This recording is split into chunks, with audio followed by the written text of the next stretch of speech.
in the UK, one of the things that's happened with the experience economy is that there's been more focus on it, and there's been significant investments into the area. So a couple of the big things that we're seeing is Universal Studios is investing a huge amount of money in developing the UK, and that's being used to transform a whole area, both in its infrastructure and the supply chain that's going in there, and then that will have an impact on the creative economy as a whole.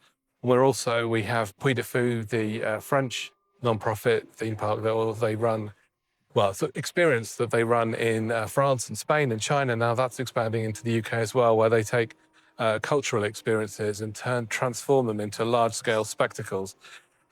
What I've seen is that that's at the top end. At the bottom end, lots of growth in the creative economy is coming out of shared human experiences.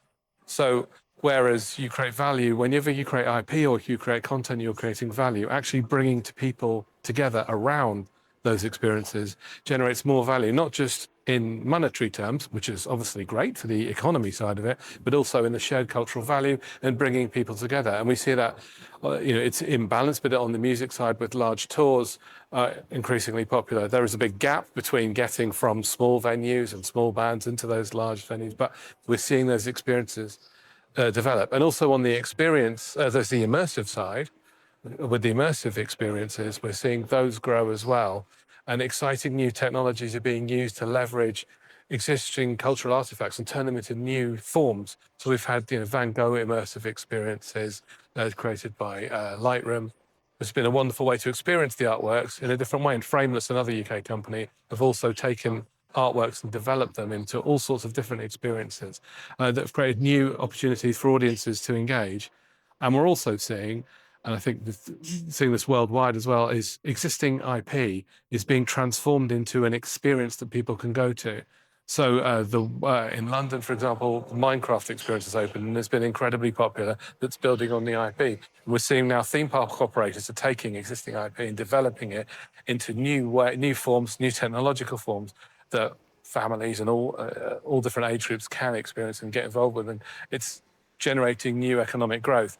So whereas we have the screen industries and gaming are steady, we're seeing a much stronger growth in that area at the moment. So one of the exciting things about the experience economy is the recognition of it as a driver of economic growth.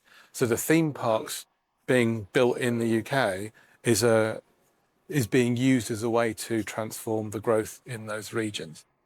But more widely as well, actually from a growth point of view, it's absorbing where supply chains are changing in other sectors of the creative industries. The experience economy is pulling those in. So we're seeing games developers moving into developing experiences, see people working in theatre, working on immersive experiences and working in the shared experiences that they create. And we've got some really interesting beacons or exemplars like Aber Voyage that have shown that, admittedly, they've had a huge budget and a long time to make it work, an incredible IP, but it's a huge economic driver. And I can't remember the exact numbers, but the return rate of people going back to see the experience multiple times is huge. And the experience generates that and has shown that with the right combination of factors and the right creativity, it's incredibly compelling and economically viable. What's inspiring about the region is the amazing diversity of cultural heritage and also creative industries that's here. It might be behind some of the other European countries in terms of the development and the scale, but the foundations are incredibly strong, incredibly creative, and there's a willingness to work together. And one of the things I think is fascinating in the discussions that we've had is, whilst everybody has different manifestations of the challenges, actually there's common threads that run through everything, like cooperation, particularly knitting together a narrative that fits the whole region. Very difficult, but actually when you put those together, it's an incredibly rich and diverse group of countries. And as you can see from the growth in international visitors, there is a hunger to come here and foundations to build on. And the creative technology skills are developing very quickly. And you can see there's already strengths within the different countries, actually pulling those together.